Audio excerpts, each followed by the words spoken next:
Miss Connie. Welcome to my show, Mind Your Health. Today we're going to be talking about really food sensitivity and the truth about food sensitivity. I really want you to think about what food sensitivity is and how it's overrated. It's really not a thing, so as long as you don't make it so.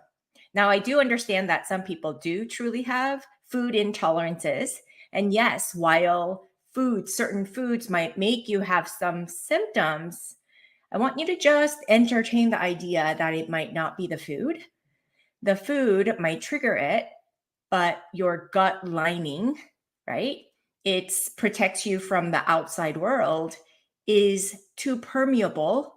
And when your gut lining is permeable, it's also known as the leaky gut syndrome. It really does a number into or to your immune system, because immune system is then taxed from all the things coming in, even the food particles that's supposed to be digested and eliminated through those big gaps, right? In those tight junctions, is no longer in the gut protecting you, but you've got holes now making it come. So real issue isn't so much the food. It's really the gut lining, right? Gut permeability affecting your immune system to wreak havoc on in your body to have symptoms. So what you really need to address is to heal your gut, right? No matter what. Food sensitivity in and of itself. And a lot of people sort of go down the path of eliminating so many foods.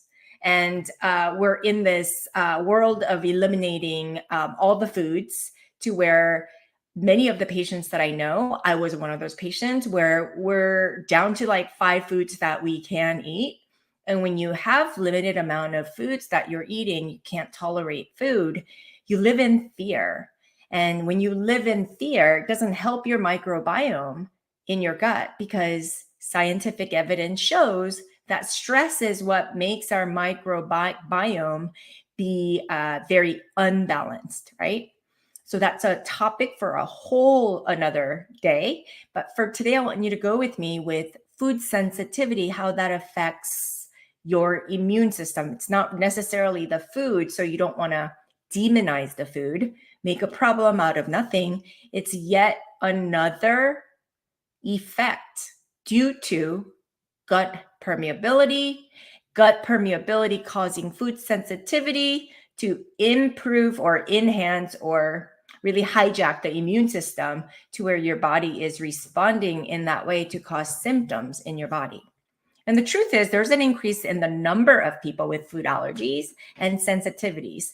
There's a difference between allergies to foods and sensitivities. It's what I call, not what I call, it is known as IgA, which is allergic response, where you do have to like avoid those foods like peanut allergies, where you have anaphylactic shocks to where it can cut off your throat, heavy breathing, you can't breathe, and you break out into hives, so much so that you're going to need emergency treatment for you to get out of that, right? So we're not talking about the IgA. That's dangerous. That's food allergy. We're talking about really the food sensitivity. It's a delayed response to a food. And due to this is increased lately today because of our ability to hypervigilantly diagnose, as well as the people like you and me becoming more aware of them. And allergies and food sensitivities are both believed to be due to environmental toxins and really our Western lifestyle that's not very conducive to health. Western lifestyle tends to be more sedentary, and we tend to eat more processed foods and lots of it as far as portion control. We know there are lower rates of allergies and food sensitivities in developing countries.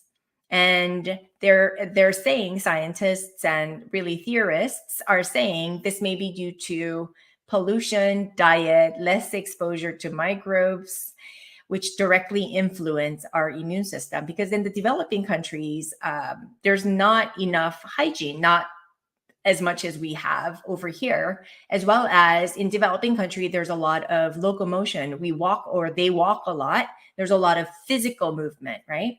There's a less technology development, so they're not sitting at the desk looking into a screen all day. There's not that stress, and there's not temptations in the foods that lures us into eating more processed foods, which is another factor affecting your gut permeability, right? There is no single explanation, though, for the spike in allergies and sensitivities to food as it affects the immune system. But there are some theories, right? So, for one, it may be due to improved hygiene, as children aren't getting as many infections. And another speculation is the vitamin D deficiency. This is global, worldwide.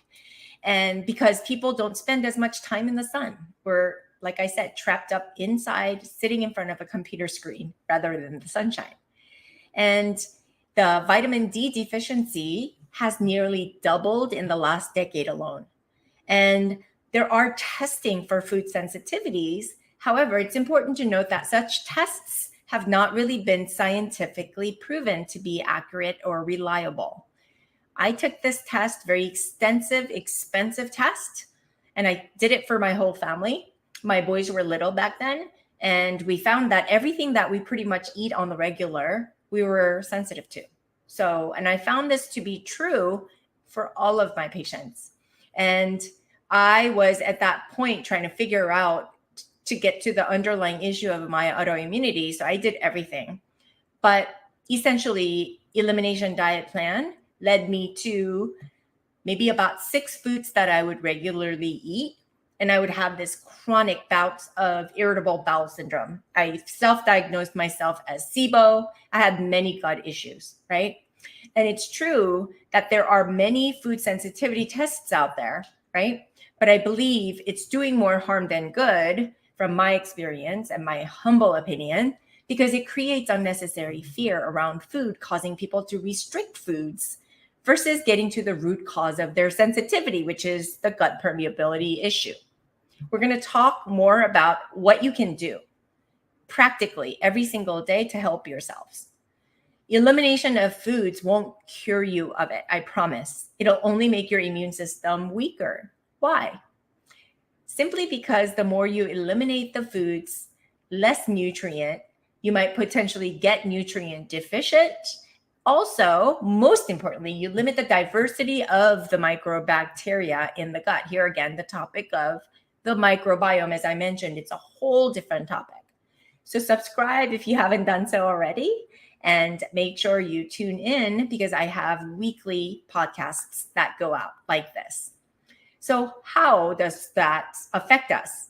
Well, in order for the gut bacteria to be balanced, it must have diversity, and it needs diverse foods to support the growth of diverse kinds of bacteria.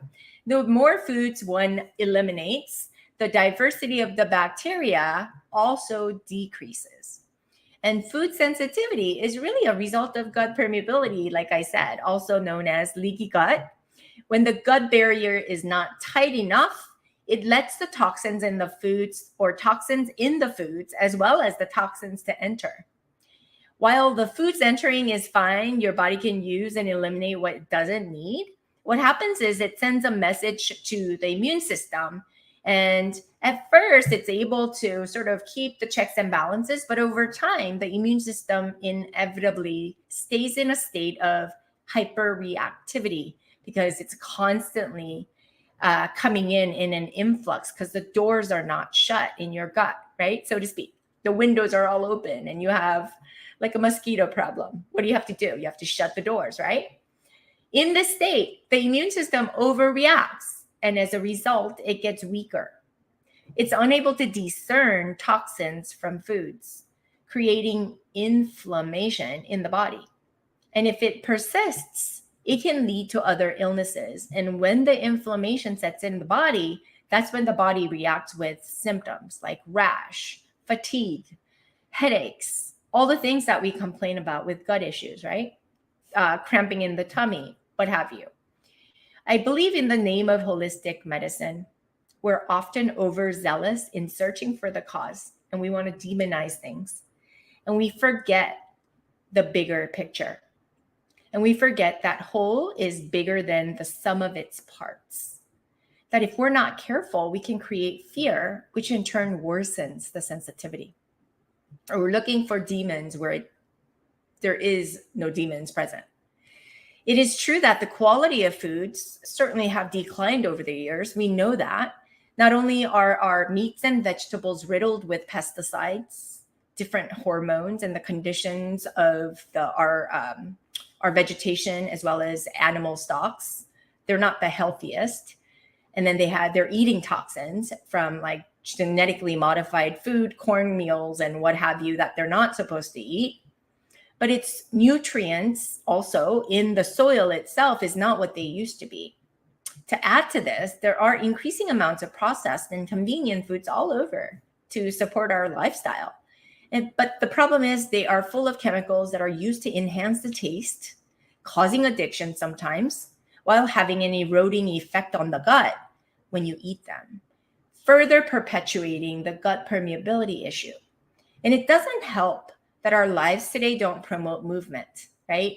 Most of us work seated at the desk, staring into a screen. And when not at work, it's easy to get lost in the entertainment of social media that entices you to forever scroll on your phone where you don't have to move.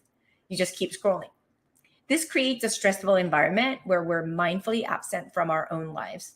So we tune out of our body into something else. And we tend to look for answers outside of us. And I believe that's the problem. So what do you do? Well, before making assumptions about whether or not you have food sensitivities, I would challenge your belief on that. It would be more helpful to do the following and empower yourself to heal yourself. Number one, simple, eat whole foods that are made from Mother Earth, like organic fruits and vegetables and meats, and avoid packaged foods that are heavy processed. Number two, read the food labels when shopping for packaged foods. And if you come across more than 7 ingredients and such ingredients that you can't pronounce, simply don't eat them, discard it, or don't buy it. Number 3, eat mindfully by paying attention to your hunger patterns and eat only when you're hungry. Number 4, chew your food before swallowing. Chances are we end up inhaling our foods. How many of us do that, right? Guilty as charged. Chew your food before swallowing. It enhances the digestive juices to flow and it allows your body to absorb. And then 5, move your body. Just as food fuels your body, movement also fuels your metabolism. Movement, remember, is part of the equation. Okay. Number 6 is enjoy all foods in moderation. Number 7, if you have severe symptoms, eliminate one food group at a time. Maybe start with gluten for a week, then add dairy, then add sugar, and that's 3 weeks, right? 21 days. And then you add back the gluten for a week and see how you feel. And then the following week, add back the dairy and see how you feel. And then the following week, sugar in moderation. Sugar's never good, so you don't want to add that back. But you see what I mean. Be strategic about this. Don't just go down and eliminating all things and think all the foods are bad, because they're not, even gluten. Finally, number 8, meditate to shift your body from stress to calm. We have this autonomic nervous system. And most of us are operating from a sympathetically driven nervous system, which is fight or flight. Like we're fighting for our lives, right? We're so stressed to the max, but there's no reason to. We need to shift it towards more the parasympathetic, which is calm and digest. So that's pretty much it. A lot of this is practical. It's common sense. And we want to reiterate, rethink the way we're living our lives first and foremost before we dig into other external factors that only scratch the surface. We want to go deep and really change from the inside out. That's it. Thank you so much for following or listening.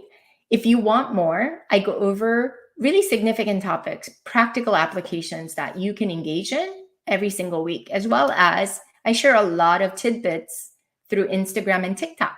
So follow me at Instagram and TikTok at Dr. Connie Chung, Cheung. as well as to subscribe to this Mind Your Health podcast and share with friends, whoever might benefit from learning all about how to promote gut health for yourselves. Thanks so much, and I'll see you guys all next week. Bye.